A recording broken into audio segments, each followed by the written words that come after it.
ناظرین، آپ دیکھ رہے ہیں KPN-HD، میں ہوں سلمہ خالق۔ کراچی ملک بھر میں شدید گرمی کی لہر جاری ہے اور ہفتے کو سب سے زیادہ درجہ حرارت جیکب آباد میں 50 ڈگری سینٹی گریڈ ریکارڈ کیا گیا ہے، جبکہ سپی دادو میں پارہ 49 رہا۔ محکمہ موسمیات کے مطابق نوابشاہ، سکھر اور ڈیرہ غازی خان میں 48، لاڑکانہ میں 46، ملتان میں 45، لاہور، سکھر اور پشاور میں 44، فیصل آباد، سرگودا اور جنگ میں 43، اسلام آباد، کراچی اور حیدرآباد میں 41، کوئٹہ میں 36، گلگت میں 35 اور لیبا میں سب سے زیادہ درجہ حرارت 20 ڈگری سینٹی گریڈ ریکارڈ کیا گیا۔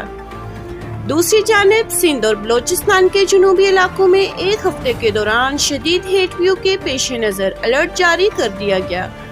محکمہ موسمیات کے مطابق گرمی کی حالیہ لہر 16 مئی تک برقرار رہ سکتی ہے۔